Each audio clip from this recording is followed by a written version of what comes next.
Welcome back, everybody. It's great to have you all here with us again today for Rapid Response Program on Leadership Development, Level 1, Lead Self. And today will be Module 3, focusing on the meaning of the uniform. Today, I'm really happy to introduce a very special person to the CFC. As our speaker today is for the third module of the Leadership Development Program. Today will be Assistant Deputy Minister, Deputy Managing Director of Public Safety and Emergency Services, Alberta Emergency Management Agency. He possesses over 30 years of varied and diverse experience in the emergency services realm. He is trained as and has served as a career firefighter, rescue technician, emergency medical technician, search manager, public educator, business degree facilitator, and many other multiple executive leadership positions in the fire service. He has served on multiple national and international committees and boards and is recognized as an Executive Chief Fire Officer in the Canadian Association of Fire Chiefs and a Chief Fire Officer by the Center for Public Safety Excellence. He has been the Picture of Grace under fire, a staunch supporter of equity, diversity, and inclusion, an ACFO advisor and assessor, and a founding member of this program and committee. He also holds a wide variety of education and training certifications, including a bachelor's degree of applied business and emergency services, a master's certificate in municipal leadership, fire officer level 4 certification, and a certification in emergency management. So without further ado, folks, I'll be very happy to turn it over to our friend, Assistant Deputy Minister Joe Zatylny, to talk more about the meaning of the uniform. Joe, I turn it all over to you, man. Thank you. It's great to see you again. And thank you so much, Chief Jones. Good day and welcome, everyone. As mentioned, my name is Joe Zatylny. I've been a member of the Emergency Services for the last 30 years. And first off, I'd like to thank the Leadership Development Committee, President Ken McMullen, and the CAFC for the support on these modules and the growth of our leaders across the fire service. I think it's just so great to see and truly thank you for making all of this happen. As well, I wanted to thank Annabelle and Rhea for helping me today. These things just don't happen without the great help and support that we get from others, and those two have done so much. So thank you for helping me work with the technology today. And I want to take everybody on a bit of a journey and something that I've gone through my entire career, and of course when came up to fire chief. And was looking at, what are the uniform standards and what should our policies be? And some of you may be new chiefs in the industry. Some of you may be seasoned chiefs with, experiencing some challenges around the uniform. And so this presentation was designed to help facilitate more of a common understanding across the industry, because I from the research I've done, it's quite different everywhere. Provide a forum for some discussion and input and really get some understanding on what the uniform means and whatnot to each of us across the service. And I think some questions that might resonate to you that definitely came up for me over my tenure was what does the uniform mean? Who's earned the right to wear it? And as fire chiefs, you're the guardians of what the uniform stands for and the reputation of your service. And, I'm going to try to bring those perspectives together on the uniform, stimulate some conversation around and maybe some debate about this subject and create that forum. And so, I do believe too that typically as leaders we talk about values, what the service stands for, and there's a foundational connection to the uniform and how that plays in the fire service to the values that we guard. And so as we know, the uniform exists. There's uniforms in many jobs and professions. However, this conversation is going to focus on the privilege of wearing a fire service uniform. And so, what I hope you take away today is to, give you a perspective of what the uniform symbolizes and some common terminology and insight into what's happening across the country. Explore what the uniform meant traditionally in the fire service, and where I think it's the how it symbolizes or what symbolizes the uniform today.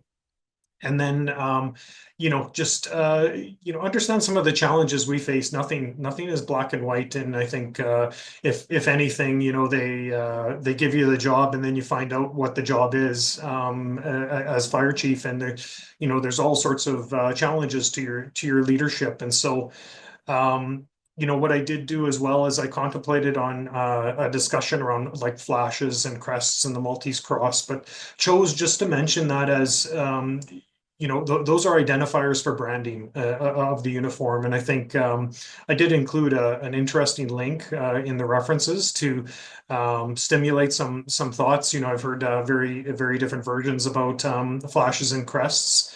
That on your own time, feel free to have a read, and I'd definitely be interested for those that read it and get their perspective afterwards. But this is going to focus truly about the fire uniform.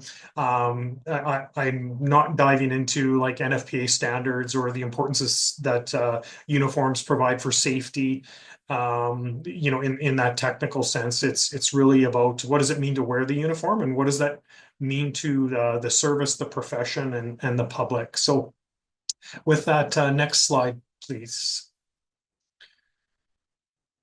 So to start this presentation, I'd like to give our land acknowledgement. And we acknowledge the traditional lands and territories of the Indigenous peoples who have lived on these lands and have taken care of them since time immemorial. What became known as the province of Alberta in 1905 is also the traditional and ancestral home to many Indigenous peoples, and for that we are honored to have shared this land with them since Treaties 6, 7, and 8 were entered into. Alberta is also the historical Northwest Métis homeland, which includes 5 territories, and we acknowledge the many First Nations, Métis, and Inuit people who have lived in and cared for these lands for generations. We are grateful for the traditional knowledge keepers and elders who are still with us today and those who have gone before us. And we make this acknowledgement as an act of reconciliation and gratitude to those whose territory we reside on or are visiting. Thank you. Next slide, please. And so as I started on this journey to update policies and procedures and uniform handbooks, it was important to get back to the foundations and understand, so what does it mean to wear the uniform? And essentially, what does the uniform mean or stand for? And so I think, as each of you know, your fire service has its own story when it was first formed or established by a bylaw. And provided the authorities of the fire chief and other chiefs and a number of members deemed necessary to provide fire protection in some cases. And so each of you will have your time when the uniforms were brought in. And I wanted to give a shout out to Halifax as home to Canada's oldest fire department, formerly known as the Union Fire Club, established in 1754. And these are the days of leather buckets and hand pump engines and men only. And the department was volunteer run. And in the early 1800s, they were often helped by military, which had 2 fire engines. And I think, as I was going through research and looking at different perspectives and articles, the uniform, it began as a method of visual communication, borrowed from the military, influenced by European and American troops. And on scene, it indicated to the public who the firefighters were, and it indicated to the firefighters who did what. Officer uniforms have used human psychology and color theory to instill feelings of authority, confidence, and trust in those wearing the uniform and its elements. And so The elements are drawn from a long international history meant to ground firefighters in the story of how this profession came to be and the expectations and I would say ethical requirements of practicing in the profession. And so, one of the pieces that, really stood out for me is that the intent of the uniform did not, and in fact, it could not draw from any particular ethnic, religious, or political symbols. And, it really was meant to be neutral, and uniforms were crested to complete the ensemble for who the person represented or what organization they belonged to. And so, over time, and as we know, members in supporting roles of fire services started wearing the uniform, for example, like prevention divisions. And, many fire services have non-firefighter service members in positions wearing uniforms. That adds to the conversation of, what does the uniform mean today and in today's fire service? Next question, please, or next slide, please. Okay, so this will be this is our first Menti word jumble, and if you could scan the barcode, it should take you to where you can enter in a word that describes what the uniform means or symbolizes, and I'll give everybody about 30 seconds to do that. So when you think of the uniform, what does it mean? I'm getting some great words there. Excellent. It's great to see so many, and I'm sure everyone on the call has heard these words in some form or another as related to this fire service. And so I'm great to see trust at the center of that, and has all sorts of what does that mean to whom, how does it build, how does it intersect with each other. Yeah, pride. Excellent.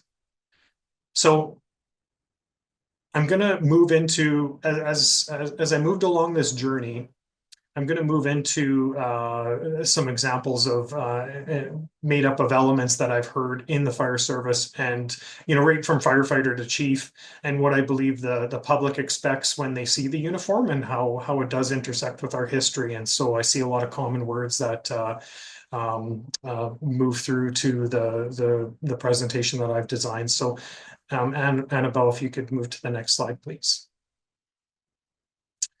So what I pulled out, and probably no surprise to many of you on this journey, I came up with these 5 elements of what the uniform means, and I'm going to go through in more detail today to see if it resonates and hits the mark with you as chiefs, and to get that common understanding. So when we look at honor, pride, strength, professionalism, and ethics, and how that forms the core of what it means to wear the uniform. Next slide, please. So the first part is honor. And I think, when you put on the uniform, there is a recognition of how very few get to wear this symbol. It represents not just yourself, but those that stand beside you and have come before you and put their lives on the line when the call comes in. This is also the same uniform that honors those that gave up their lives in the line of duty while protecting others, or contracted an occupational illness through the hazards of the job. And the honor of wearing the uniform is sacred and saved for those who dare not to tarnish it. It's protected and guarded for all that it stands for. The next slide, please. The next symbol, pride. The uniform is a symbol of individual and community pride. Individually, you make sure it's clean, warm, appropriately dressed, and that when you present yourself, you are showing the very best to represent everyone in the service. The community is proud of its fire service. They're proud to see our service members as they live up to that expectation of carrying that pride in high regard. And when the community sees this uniform, they know it's reserved for the very elite, the select few in the community, and those that wear it must be the very best. And I think that the uniform is the single most unifying bond between those that wear it and those it protects. Next slide, please. Strength. The uniform signifies the mighty will of those that wear it, and typically the badge that is pinned to it. The uniform exemplifies the strength of the will of those who put it on, that your internal strength has been conditioned and trained to not quit when the work gets hard, and that those in uniform come with force to complete the task at hand. The strength of determination, character, desire, and resolve to do the right thing even when no one is looking and no accolades will be forthcoming. The uniform means that you can trust us, we have integrity and fortitude to battle whatever comes before us. And the strength does not come from rewards, it comes from being called to service. Next slide, please. Professionalism. And the uniform is that symbol of ultimate professionalism in the community. It represents the learning, training, achievement, and merit of those that wear it. Those in uniform have the professionalism of the highest level of conduct of those who dare to wear the uniform. They look professional, have high standards, are part of a select few, and highly self-disciplined to perform. Next slide, please. Ethics. And, I think the view of ethics is so broad.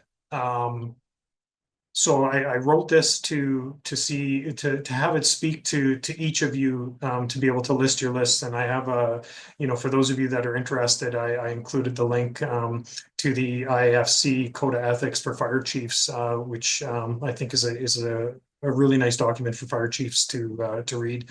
But those that wear the uniform live within the ethos and guard the uniform from the stain of unethical conduct.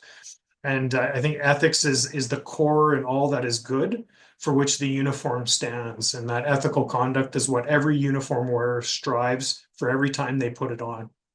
And so, many municipalities have ethics covered under code of conduct in their policies that includes the fire department. And I'd definitely interested in it, and maybe it's more of an offline piece, but when I first started in the fire service, 25 years ago, in fire, there was a specific code of conduct for firefighters that was spelt around behaviors in the uniform. And items such as you will not pilfer from a scene, and you will rise promptly from bed when the call comes in, and you will be quick to the truck, so to speak. And it's interesting. I've heard over my career how the corporate policies come out and they don't speak to the members of the fire service, and I often wonder how some of this stuff that was lost, how important it actually was to, what it meant to be in uniform. And so, we do have more of a generalized standard of policies for organizations. And for some of you that, some of your services that, policies are the big P is what the organizations develop, and you develop service standards, which is, a policy by the chief or chief officers to more relate or be more can be easier understood for the fire service, or more applicable to the fire service. I think, there is something to all of that, but ethics, I think that standard, when you put on that uniform, you're doing what you can to be the very best and have the best ethical conduct. The next slide, please. So I wanted to take a little bit of time, this journey, led me down to, okay, so what is the standard? So now that I understand, what the uniform means, and, I believe I've captured it, and I do want all of you to take it back and, is this hitting the mark? Is there a way to tie your own words into there, to understand, what it means? Okay, now what's the standard? And, as fire chief, I've worn both white and navy shirts. and as chief though, it didn't feel right. And I'm just going to give you my perspective, and it's not to criticize others. It really didn't feel right that I was wearing the same uniform as firefighters. And I didn't do the work of as a firefighter in the fire chief's role, and I wasn't on shift, and I had different responsibilities and accountabilities as an agent of the organization or the employer. And so I felt like I was trying to visually be included, but I wasn't giving the respect I should. And this was a personal journey that turned into an ethical dilemma as I went more and more down this thought process. And I really wanted to make sure, personally, I wasn't using the uniform, that I was showing it the respect it deserved. And I included a Canadian article on white shirts from fire chiefs Len Garris and Larry Thomas in the references. And there wasn't a lot of information out there. And so I like many fire chiefs, I went to my senior leaders that were on shift, and they're they were open. They opened right up to me and said, they felt the same way, and it wasn't about trying to exclude or whatnot. Just it was different, and of course my first aid and CPR skills. Being in public, I would do my best that they would get service, but where it was at, I didn't want to be um, uh, thought of that I was a firefighter that could do more than I could. So it really led me down the road of creating a policy around managers who provided the manager had a command responsibility, would wear a variation of Class A dress. And so, you know, follow me a bit, as Class A or Class Ones in some services, really your best dress, your tunic kit, your forage cap, and all the standards that follow that piece. But I needed to come up with what was going to be my Class B, and so I'm gonna put that on the shelf a bit and talk about it. Another common question that comes up is, you know. Can T-shirts be part of regular uniform? And if they are, should they have a flash? And why not allow T-shirts all the time? Not just having your work blues as part of the standard dress. And so, as I was going through this process and thinking about how are we going to update the policy and the handbooks, it led me down the road of what is this standard? And so and how do I describe that standard so it's clear for staff, and there's an understanding and expectation in the same notion of making sure that there's respect to the uniforms, and we're doing our best for that. And so you know what if it's official uniform, came to the position, it needs to be branded and protected. Because if it's official uniform is supported by policy, by conduct, but I needed the ability to allow some sort of variation or exception. And so I started to create terms around that so that I could provide, what the uniform means, and what we say it means. There needed to be a standard, but also how we care for it and how we behave in it. But recognizing that there were places for the usage, such as T-shirts, for example, on hot days, or boat operations. Did it make sense when that was happening? And so it really led me down the road to this question of creating a standard to protect the uniform when you're dealing with all sorts of branding issues and challenges around when certain items are being worn or used. And so many of you might have had, and I suspect you've had, or you've seen through history in services where or in the fire service. I would say The police service still very strong on this, but they go to a public event, they wear their class A's, and I would always see the police chief, with his forage cap when I was fire chief. And so, there was a wear your best dress, wear the highest standard of appearance in the service. And many chiefs attend public events. And so part of the question I would ask is, do you wear your class A, or do you wear a variation of that? And so, um, you know, um, do you wear your class A and tunic pants, or do you also wear your tunic jacket and forage cap? And what's your new standard dress? And so, give me just one second here. Apologies. Uh, so follow me along on this. You have a standard, but then and what is your standard for the public? And is it public events? Is it going to be for or is that just for weddings and funerals and those types of things? Or is it for all the time when you're in the public? And so had to get to a place where, okay, what is the standard, and what is the standard as chiefs, if I wasn't going to go into like a class B standard dress for firefighters or work blues. And how do I describe that? And so I would say, one of the pieces, and if you're building a uniform handbook, you're going to have to show pictures and describe this and set out, here's the standard, and this is how we're going to pay respect towards the uniform and the standard that I want everyone to meet.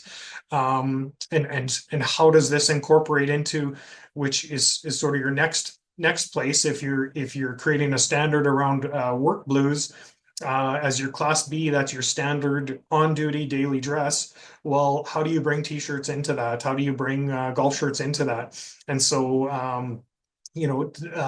that's where I created this class C with exceptions.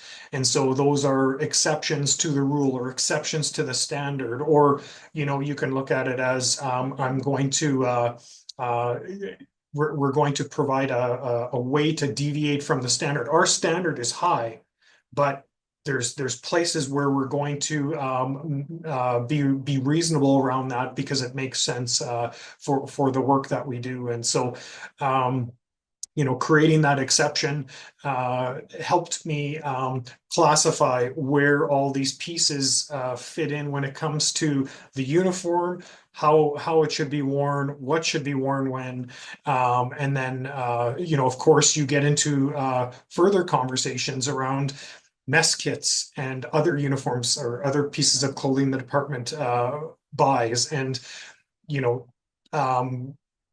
the different stations wanting to buy their own clothing and branding it and wearing it on duty and those types of things. And so if how do you bring this all back to what is your standard as chief, and how do you protect that, and how do you remain that having that uniform neutral and paying the respect that it needs. And so the last piece that I would mention around this, and I didn't put it on a slide on its own, but really is around inspections. And when I started in the service, and there was collective agreement language around this, policies around this, it was, there would be inspections at the start of every day. I know police services, this isn't something that they've abandoned completely. But there was, inspections, and then of course, yearly inspections. And, I just want to take a moment to recognize, the psychology around placing that level of importance on the uniform, and how inconvenient, to come to shift and you line up for inspection in your best dress, but what it meant for that, and showing up for duty, and how that conditions staff to meet the challenges of the day. And I just uh, there's times where you see, do the annual inspections happen? Is everybody ready for, the terrible times when we lose a member and we're trying to make sure that everybody has the right rank and, the current issue of uniform and there's something in there, and I would encourage you as chiefs, to look at, when you're inspecting the uniforms, how important it is to make sure that, people are ready to represent, whether it's in the public, whether it's paying respect to the family of our fallen, that we're doing what we can to make sure they're ready for that. So um, next slide, please. And I think we need to go into another exercise here. So, bring it back around, and if you can scan in that barcode there, or QR code, sorry. How many of you wear like a Class A, your white shirt, or a variation of that each day? And just to give a perspective across the country of where everybody's at. Okay. Yeah, so very, very interesting. A lot, at least in attendance today, uh, where outside of their Class A or Class A variation. So I'm going to chat a little bit about, you know, some of the challenges today, but also the nuances of where we're at today as well. And so, and just a bit of a highlight. The CAFC has the Red Book. Definitely worth pulling up if you don't have a uniform handbook. There's a section in there that I think can really speak to you and help you help you navigate these pieces. But if we can go to the next slide, please, Annabelle. So I think as we shift and we see more uh, firefighter support staff and chiefs wearing the fire uniform or the same uniform as firefighters, there's from what I've seen a variance across the industry where some services it's only firefighters that wear the uniform. Others, if you were in a uniform service, you had military or EMS experience per se, you could wear the uniform. There's some services that allow everyone in the department to wear a uniform or a uniform that looks the same as firefighters. And so I mentioned earlier, the color perspective. Just want to touch on that piece. There's a variation, of course, of tunics. Your Class A's, where chief officers wear one color, and those colors change based on rank. And you see that in the U.S. as well. And there's as we saw in the previous poll, managers and chiefs wearing the same uniform or not wearing the whites daily. And so, there's a practicality piece I want to recognize and point that out for those that are listening. If you take an active firefighting role as a fire chief, as some services or smaller services out there do, it comes impractical to wear your white shirt each day. And so, there is a piece around that to recognize. And I do want to touch a bit on what do the epaulets mean, and so I gave this was a lot of thought as well around you know if you're a chief and you don't respond to anything operational, what do those bars mean? What do the epaulets mean? And does that mean at some point you need to be able to take command, or your role, you are expected to take command? Now, is that a large scale incident, like a disaster, emergency management, or escalating incident? But it leads to this conversation of, what do the epaulets mean? Are they, is this about, the rank? Does it become about chain of command, or, a command and control with the epaulets, or, how does that intersect in the organization? So I spent a lot of time, and we have these we have org structures, we have authorities at different levels based on your position and your responsibility and what you can perform for out of scope duties. But does that mean you should have a uniform, or you should have rank bars for a chain of command, or essentially command and control function? And so, I would um, I would expect, or I would be asking this question to somebody who has epaulets, that, if you have them, you represent the ability to manage in a chain of command for an emergency. And so, as mentioned, some fire services, the command function in management is there's chiefs that respond. There's chiefs that actively participate in fire rescue operations. Well, there are others that do form that function command role in large scale incidents. But, if you don't have a command function role and you don't have training or command, what do the epaulets mean then? Does that mean having a uniform? Like, is that just part of the uniform that you just have, or does that mean pay, or is there, is that about visual authority? And so, it starts to, um, get to other places. And so I think it's, this is going to be your own journey as a fire chief, your own development as a leader. And so, really, really good questions to ask yourself as you're setting the bar and the standard and the tone for your organization.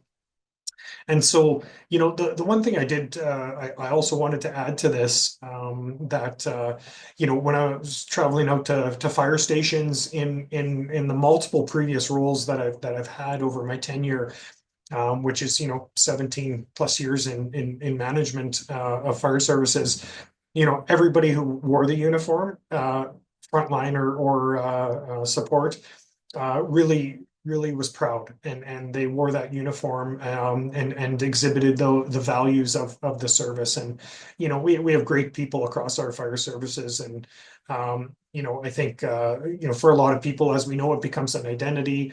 The uniform becomes part of inclusion for those in the service, and you know people are extremely proud to represent the service as a whole, and their area, and support those on the front line. And so, definitely heard a lot of that, but and would hear the same people talk about, I don't want to be confused as a firefighter though. And I do think, we are different. And, I'm not as comfortable, and I've heard firefighters say this as well.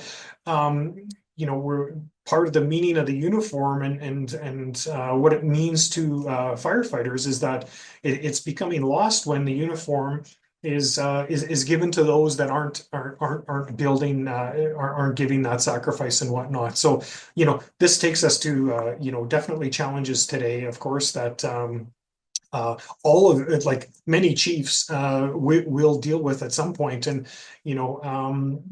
is it okay to give non-fire service members uniforms? You see in police and some fire services where the chaplains have a department uniform, and so and the role that plays. And so I think it's it becomes it's such a big conversation, and hopefully the goal of this is to stimulate all those thoughts and different perspectives for you on your journey. Next slide, please. My apologies, just dealing with. So, as mentioned, I think one of the fundamental challenges today is that common understanding, and which we talked a lot about what that is, and thank you for your feedback around what you believe the uniform symbolizes, and understand. I think once you understand it, you can protect it too. Another huge challenge today: uniforms aren't cheap.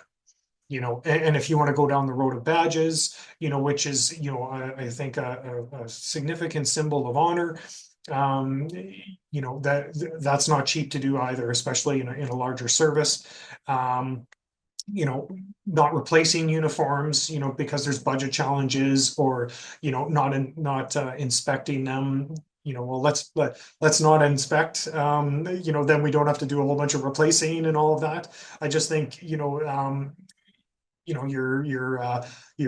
dancing with a reputation of your service, and the pride of your service, and what it means to them. And I would, I think, it's money well spent when you want to invest in your uniform, and make sure that your staff and yourself look as professional as you can, for all the reasons we've talked about today.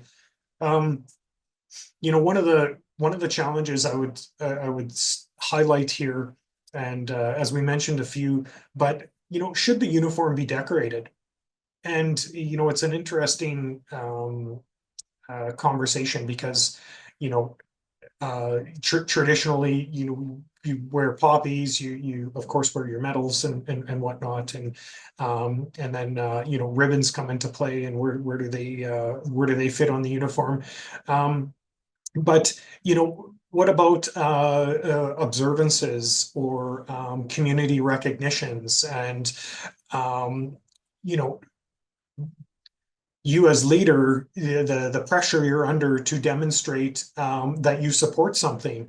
And so you get down on this, I would say, and I would submit to you, this slippery slope of, we're going to allow this on the uniform, but then we're not going to allow this. And you get to the conversation about opinions, or popularity today, about what you're going to decorate, or what you're going to decorate the uniform with, and where.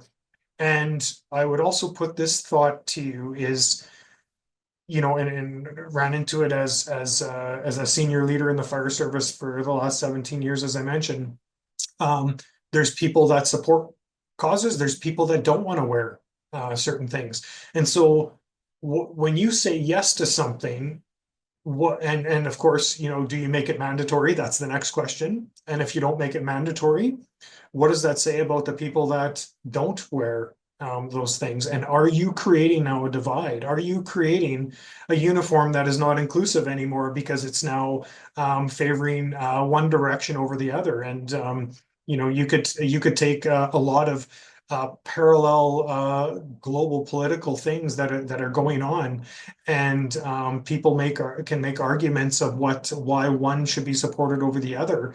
And as you start going down this road, you eventually have to say no, unless you're going to, have a vest with all sorts of pins and badges and whatnot on it. And so, I would encourage you as chiefs and leaders to really think about what else you're going to put on the uniform, and how you're going to stand beside it, because at some point you have to say no to something. And when you say no, you have to be able to stand beside that as well. So another thing I wanted to touch on was, huge challenges around keeping up to date with policies and procedures and manuals and handbooks. They go out of date, almost when they're released. And I think there's that's an accountability of the chief to make sure that remains updated, and so that you have your clear expectations for staff. Um, in that same vein, do you have appearance standards? And how do you expect people in your charge to respect the uniform, take care of it, appear and represent? And do they meet the test of human rights in those components as well? And so, none of these are going to be easy conversations, and some of you chiefs have probably been down these roads with your service. And if you've had a standard, or something that's ran away for a while, it becomes a lot more difficult to pull back, and get grounded in what the uniform has meant for quite some time and what it means today. So, um, I think in a lot of this, do we teach our staff the history of the service? Is it that important? And I remember our CMP folks telling me about going through depot and how, they spend a lot of time on the history of the RCMP and how important, the traditions, the honor of the uniform, and what it's meant and what it's done. And you as chiefs, as you move forward, what kind of importance are you placing on the history of your service and what that uniform means when people don it? Um, Lastly, and you could plug, it doesn't have to be golf shirts, could be anything in there, but the challenge of new pieces of clothing that's more convenient to wear, clothing that's more comfortable. Why not make that regular dress and daily dress? And does the uniform still mean the same thing when you do this? So, is a t-shirt as professional or a golf shirt as professional looking as your work blues, or your of course, I think all of you would say not the Class A dress, but you're faced with these or could be faced with these conversations around, where do you stand with this chief? This should be the regular standard, and we should be able to be comfortable. And there's all sorts of challenges with that. And I would say lastly that this ties into the confusion on what's officially department issued, and what is branded, and how many people put flashes on their t-shirts, and maybe some do, but then why can't that be worn all the time? And so you get into the conduct and what's appropriate to wear and when, and does it make sense? And out in public, can you wear t-shirts? And in some services, maybe that's the norm, and they're comfortable with that. But as you look at what the uniform means, I'm hoping as chiefs that you start asking yourselves all these questions. Is it where you want it to be, or is it not where you want it to be, as you move forward? Next slide, please. So another exercise here, if you can jump on the QR code. So how many of you have a uniform handbook or policy or both? And so acceptable, one or the other. And it's great to see, in the process and thinking about that. Excellent. So quite a few with, and of course, there's I mentioned the Red Book with the CAFC. Thank you for throwing that in, that link in there, Annabelle. You've got a great network too. And I would add that as you're going through all of these pieces, there's chiefs out there that have gone through it or know somebody that have gone through it. So definitely use your network and the information at hand where you need. You're not alone in developing and maintaining the standards that you have. So next slide, please. So one more exercise here. How many of you conduct annual inspections of your uniforms? And this isn't have the ability to, but how many actually do it? Take the time and or at least delegate for it to be done. Really interesting. And I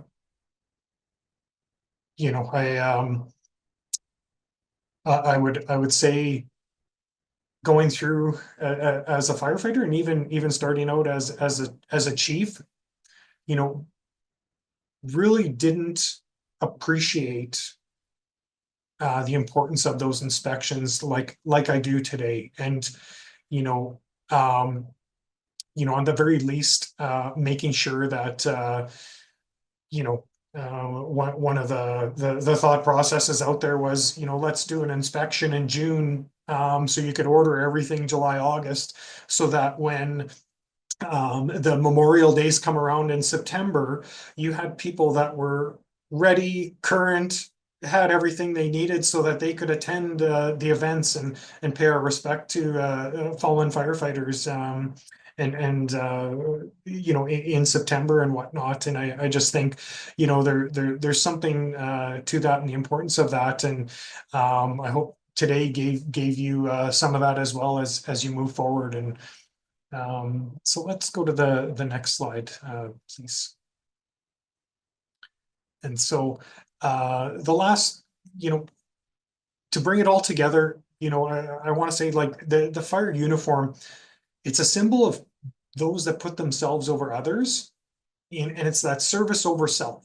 That came up time and time again. And for those of you that were on the front lines and why you joined the service, and a reminder now that you're in these leadership roles.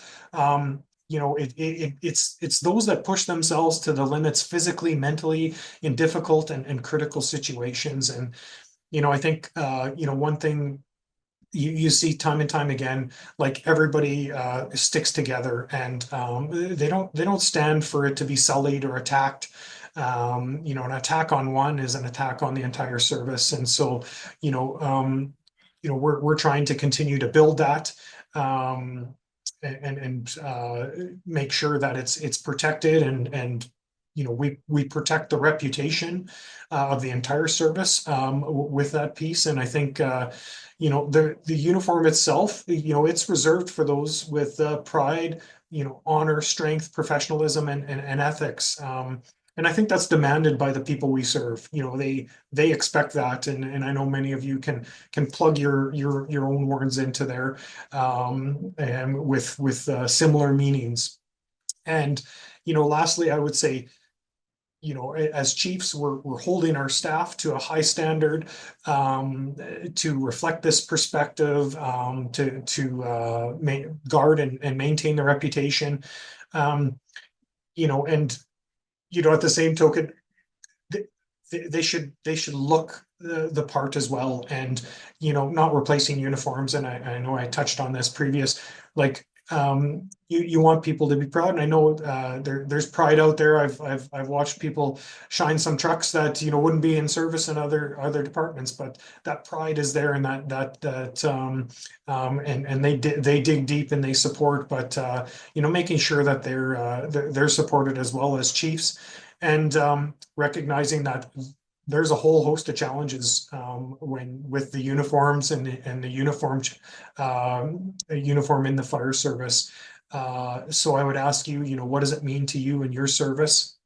You know, does it mean this much to you? Is it acceptable to go to have it mean less? Where do you want the standard as chief for your staff? And when they don the uniform, where do you want them to be at for the service to the people you serve? So with that, next slide, please.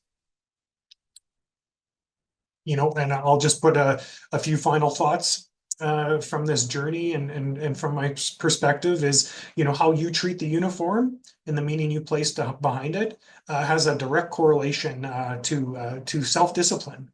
I think, and it ingrains that in your culture and in your fellow chiefs. So when you think of other groups in uniform that sacrifice it all, and who are the most reliable, they put others over themselves. You think of the Marines, our Canadian Armed Forces members, and you know, when you see them and how that uniform is always placed in such high regard. And so, I think the uniform plays such a significant psychological role in what frontline members feel. It becomes that armor that staff don to get through the challenges they face during the day. And, you know, reminding or helping people understand what the uniform means. Um, I believe that helps them, dare not to tarnish the uniform, and that creates just a stronger fire service. And so, as chiefs, your job upholding what the uniform means to the service, the reputation of your department, and the industry as a whole. You're going to decide what's acceptable when the uniform's on, and that whole cliche of the standard you walk by is the standard you accept. And so, what standard when you're thinking about this in your leadership journey and how you're growing, the standard and the bar you're setting, not just by behavior and by the competence and credibility you're creating, but also visually, what's the standard you're setting? Um, and a huge takeaway for me on this journey was the shared values, and it's not everybody on the front line. There's others that do wear the uniform, and they're proud of the values and they live those values, and contribute to that community safety in one way or another. And so, it begs a continued question of, is there a same standard for those on the front line, or is that standard different on the front line than those in support? And so what does that look like? But still more as chiefs, we need to figure out what's right for our services.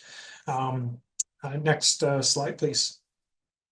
And so now we're going into the discussion part of this, and so really like to thank you for joining me on this part of the journey. And if you can stay around and talk a little bit more about sharing what the uniform means in your service, and more of an interactive session, we can move into that piece.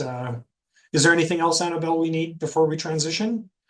Just before, because I know that some of you have to jump off on the hour, just before that happens, just a reminder that the next session will be Thursday, April 4th at 12 p.m. At this time, it will be on emotional intelligence with Dave Brand. And we'll jump in the optional Q&A. Just a reminder, you can post your questions in the chat, in the Q&A, or raise your hand if you want to be given the option to unmute. So, thank you. Okay. So we can go to the next slide, please. And so this, we talked about challenges today. If anyone wants to share some of the challenges that you're facing in your service that might not be mentioned, that would be helpful for others to listen or hear.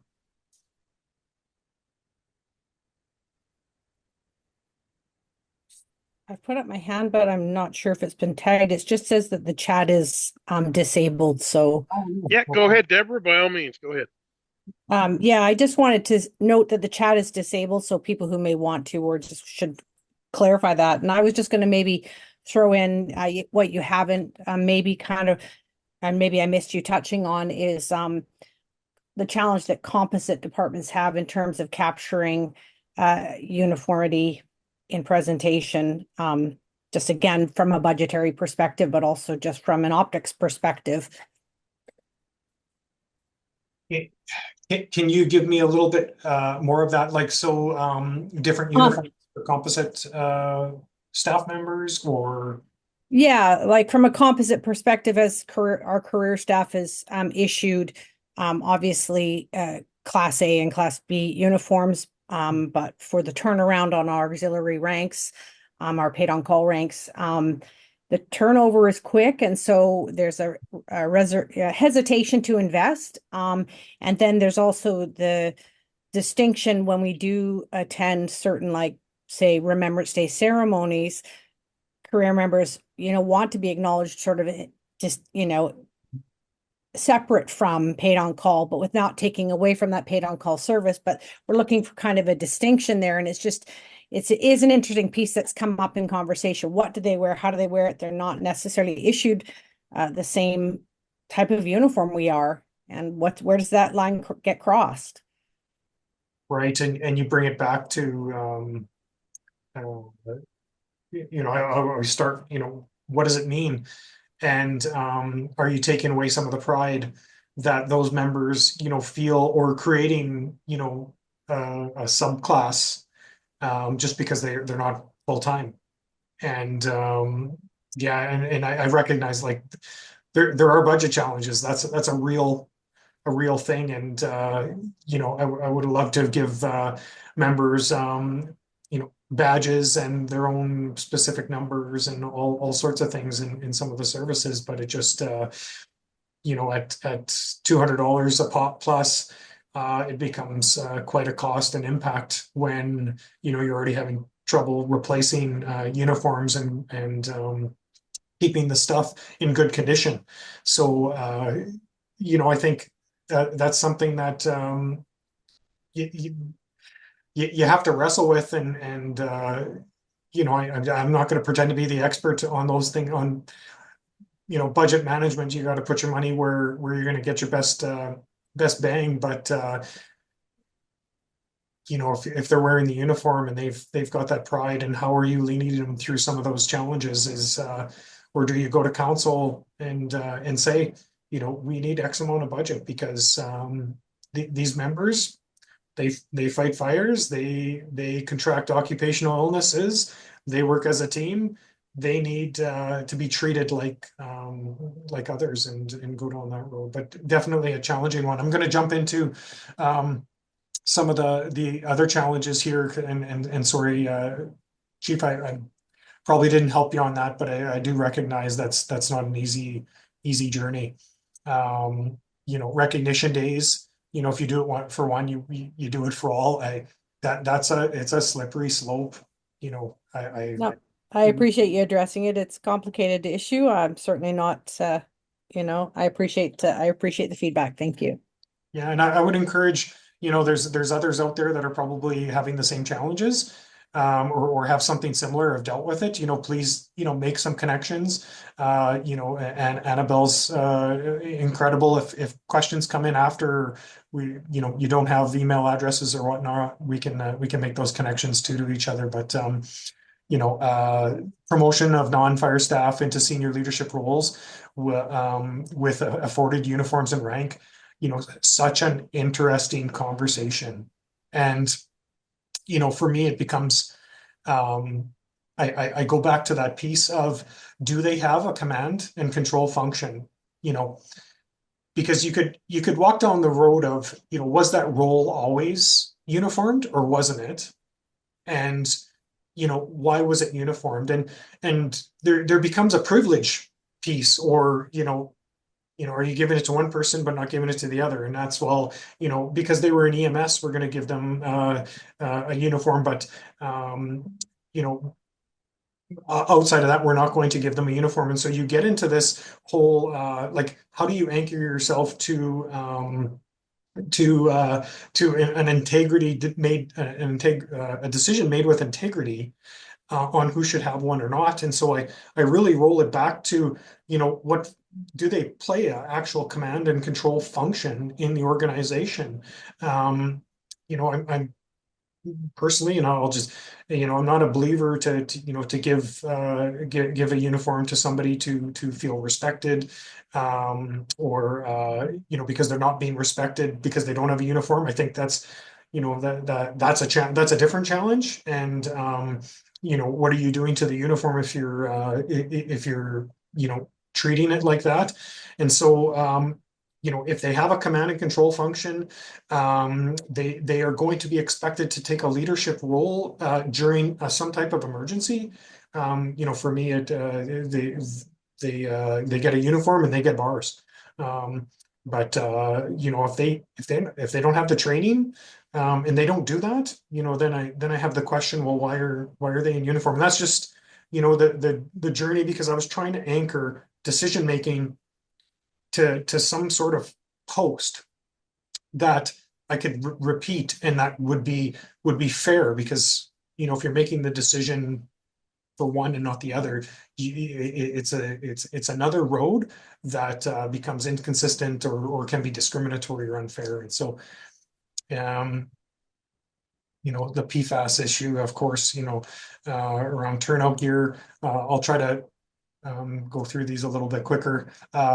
Trust from members when a uniform change is needed, and being a regional chief, part of that change management piece and part of understanding. And I know a good way to demoralize staff is going to a cheaper vendor, and then they're wearing the uniforms, and they shrink, they turn different colors than the shirt from pants, and it is it doesn't reflect well on the chief when you go down those roads. And, I'm sure a lot of you have examples out there. What I've seen is test driving, having some wear test trials on your shifts to get buy-in, getting feedback. There's some expertise in the membership in your services like you wouldn't believe, that live, breathe, and eat everything to know about uniforms and what works and what doesn't. And so getting that, having that engagement going, I think is critical. Finding a balance in maintaining a high expectation for uniform presentation and performance, focusing a little bit on infractions detracts from a lot of good. So yeah, I mean, what you don't want to get to, though, I would say, is, I as an individual can decide what goes on the uniform. I should be able to say, what's appropriate for me to wear and what's appropriate for me to wear in public. How do you maintain that type of standard? Expectations when to wear uniforms, the disconnect between volunteer members and wearing t-shirts and uniform shirts, and to definitely take it for what it is. I view t-shirts as exceptions to the standard. It is, I know they're a thing in the service. I'm not a big fan of them. Of course, I wore them as a firefighter, and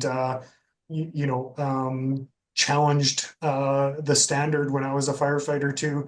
But I do believe there's something about your branded uniform and what it means, and wearing a t-shirt and how it's taken away from that brand. But I'll also recognize that budgets are budgets, and that's a challenge, and not every fire service has the luxury of spending everything they want on uniforms. Turnover of staff, definitely, and erosion of wanting to keep wearing uniforms. When they start, that's all we would love to do is wear it, and over time just wanted to wear a t-shirt. Oh, and that's part of the piece, and the journey, and reminding people of like what it really means. And I had lots of feedback from senior leaders saying, like, finally we're talking about what the uniform means, because as leaders, they're trying to instill this on their staff and lead people, and of course there's the people that push and you want to roll up the sleeves and wear the t-shirt out front of the station. And what message are we sending? And so bringing people back to that whole, we have a high standard, and we deliver high standard or a high level of service, and that's reflected how we look visually, how we act, how we perform, and when those trucks roll out the door. And it is similar to the notion of a dirty truck doesn't leave the station. When that came back to station, and maybe it's not a thing in some services, but that truck was cleaned, ready. We took pride in it, and we demonstrated that we were ready for service because that truck looked ready. It looked ready to roll, and it's all part of that whole the whole image of the department. Maybe we can go to the next slide, please, and I'll try not to go down too many.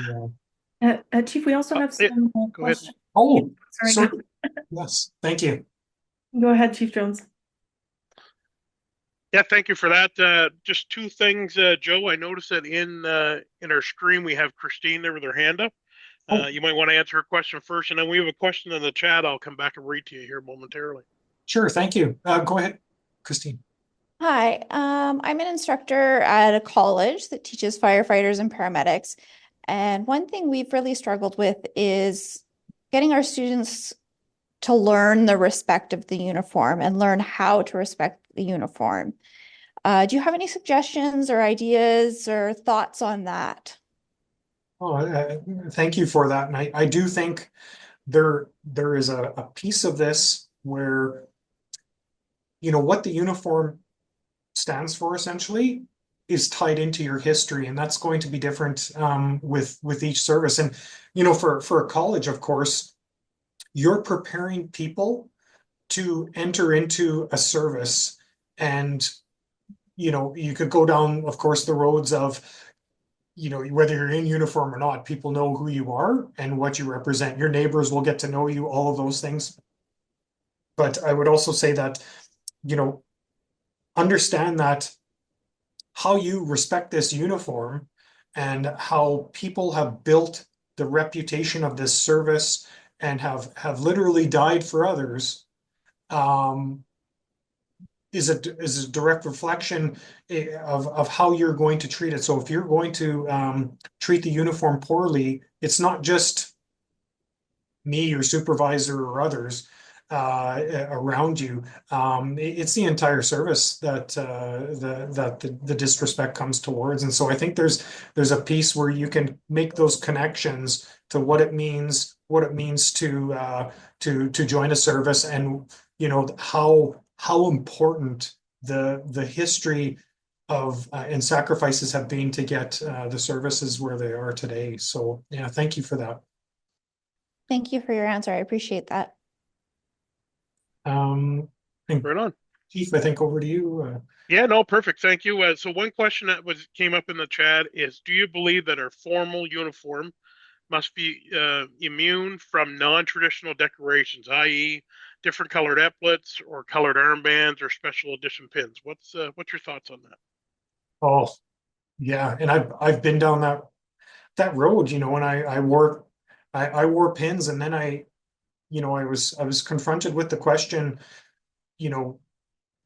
one person wanted to wear a certain pin,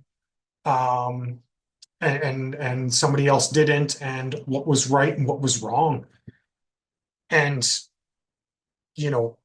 sometimes the horses are already out of the barn, and walking that back now becomes an attack on what your pin or observance or what you're trying to do to bring that back. But I do believe that the uniform should be neutral. It should be inclusive. It should not take any sides, right? We talk about there's perspectives all over, and I would it's kind of a non-answer. Would I start going down that road? Probably not, because I think there's many ways you can pay respect to observances or things that are important in the community. There's ways you can do that without taking the neutrality out of the uniform. And so I would say you should continue to support and reflect the community. But I think the integrity of the uniform being neutral and not putting your staff in a position where they need to choose whether they support or not, or I would say make it standard. At the end of the day, if you're going to recognize something, it becomes the standard, and then it shouldn't be optional. And so, I don't think the uniform's a place to play favorites, or you go down these roads as chief, it becomes quite slippery. So I think you'll have to weigh out all of those pieces as you move forward. So interesting. Those who sign up for PTSD and cancer should be identified. Yeah, and I think this isn't a slight. I would say for years I had a lot of mixed feelings about this, because the uniform has such a high inclusivity aspect to it. People feel part of something when they look like something, and then there's those that don't, and they feel excluded as well. Like, it's a real difficult subject. So how do you as chief anchor yourself to who should get one and who shouldn't? What are you going to base that on? And at the very least, I would say the sacrifice is different for what our frontline firefighters are doing. And it's a very challenging conversation, because we're good people. We don't want to say no to people and really hurt them and all those other things. But at the end of the day, these roles aren't about being popular. They're about being leaders. And if you're a credible leader, you're going to make decisions with integrity. And that's not always going to be the most popular decision. And so, it's definitely mixed feelings, of course, because you're good people. But if you're going to make the decisions, you have to anchor it into something, or it'll be challenged, and your credibility will be eroded. So maybe we can move to the next question, please. Yeah, great submissions. Thank you. And so, this kind of takes us back to that question. Let's see what those that are attending feel. Because I think it's very challenging. There's colored epaulets, and then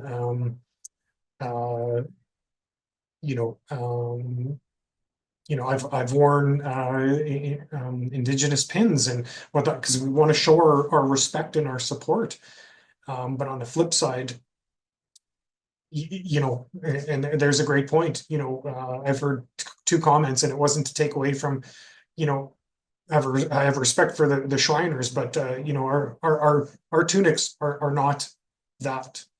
And I would never want to be in front of somebody that thinks we have a position or a political position, or may value something over others. And so, I know it's a challenge for chiefs, and I would encourage you, and those that there are ways you can support. There are ways that you can show that you care and respect, and those that there's new norms for society that we all must follow, and it's important to show leadership in that, but very challenging when you go down the road of and only if it's approved and respectful with a professional look. And I think you'll still get down that road of, how do you say no? Do you always have a pin? Do you have a couple pins or a couple different things on at every given time? Because there's something every month that, every couple of weeks you could probably observe and support. And so what does make the list? What doesn't make the list? Who says that list is right? There's all sorts of challenges as you're going to have as chiefs. So I think, and we have one more, I believe, we can go to.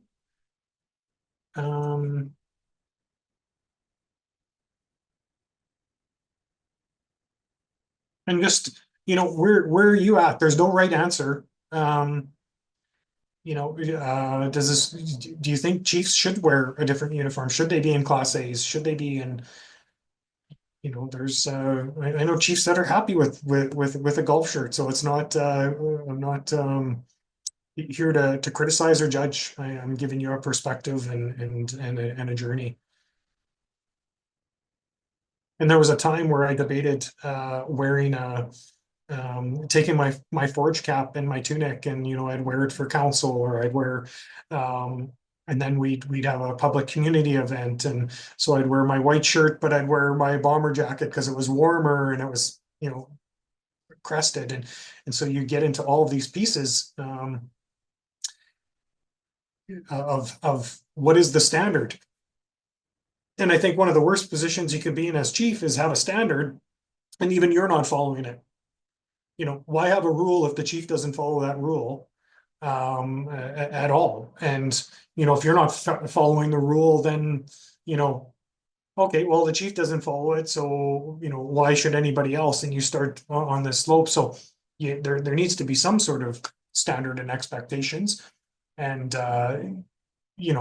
here dressed more formally on the whole, their role as community leaders, and that's something that I always noticed with the police chief, and asked, do do you uniform inspections? Start it every day. And forge cap was always, he was always wearing his forge cap and all of that, and really helped influence the journey I was on of, why did we deviate? Why is the respect, I looked at it from respect of our uniform less, and it shouldn't be.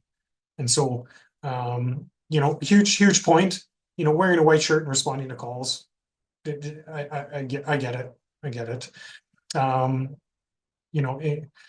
And interesting, the chief should be in uniform that matches the membership and unites us. So, yeah, I'd be interested to know what does unites us mean, and that's that you're all one and stand together, and then you ask the question, well, what does stand together mean?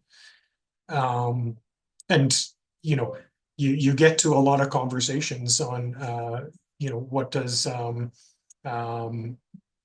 is that people feel supported. Wearing a different uniform creates a necessary visual divide between leadership and frontline firefighters. That's an interesting one too. So a visual divide. So I think that's an interesting frame of words, because there is a divide. And so then the question is, well,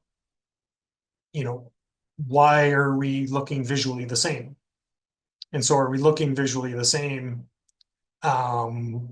What's the purpose of that? And, is that grounded in ethics? Does that mean you can be relied on more as fire chief, or you'll be, you might not, or does it mean you might not follow the rules because you're one of the staff? You might not hold them accountable, or, I think it asks a lot of questions when, I think as chiefs, you are different. Your loyalty is to the organization, and you have a boss that you're balancing what the people expect of you, the budget you have, and making sure your staff are looked after, trained, and can provide the best service. And so I think that's but sense of belonging and psychological safety. So I think they're great words. What I'd be interested to, please pop up if they're likely to trust you more if you look like them. And so the question would be, why? And is that, can they tell you something that you wouldn't act on or wouldn't be responsible to act on? Is this an actual trust, or is this, I want to look like you, so you like me? Like, there's all sorts of questions that start going down this road. And, I think it's and I'm not saying it's wrong. This journey that, thinking this through and thinking through, is it practical? Is it respectful? And I know that that's going to be, is it what the culture wants? Is it what I want? Do I want people to give me a fair shake? Do I want respect? So I'm going to wear a uniform. I'm going to wear a uniform that looks like yours. Like, there's all sorts of pieces to this. And as leaders, like, there's a lot of challenges when you start going down the road of popularity too, and wanting to be liked. Now, if people fear you being in a different uniform, I think that's another issue, though. Because there is a piece to this where you have responsibilities, and you have to act and do things as a fire chief that are different than those in service too. So, but yeah, and Class A modified, excellent as well. Like, I get that piece. differently, such a challenge. And, out of all of this, and I'm trying to give you all sorts of perspectives, learning on this journey. And, you as chiefs have to do what's best for you. Credibility is going to be looked at in your organizations through a variety of lenses. And you could be the best manager, get the most out of budgets and all of those things, but that doesn't mean you're labeled as a credible leader either. And so, you have to balance all of this in your service. And I think it's such a great conversation and great perspectives. And I hope everyone took a lot out of these pieces. Chief, maybe I'll turn it back to you if there's any other questions that arose. Yeah, right on, Joe. Thank you very much. No other questions have arose, but I will say thank you very much for your session today. Truly appreciated your perspective around the uniform. It's one of those things that sometimes we don't always think about. So it's very critical and very important that we had the opportunity to have this conversation today. With that, we'll remind everybody that folks will be back on April 3rd for our next session. Remember the time change. We look forward to seeing everybody there. But Joe, thank you very much on behalf of the Leadership Development Committee and also on behalf of CFC. Thank you very much for your time and the work you put into this presentation. Thank you so much. And thank you everyone for all the great conversation today. Appreciate it. And leadership's a learning journey. And so thank you. And, stay safe out there and look after each other.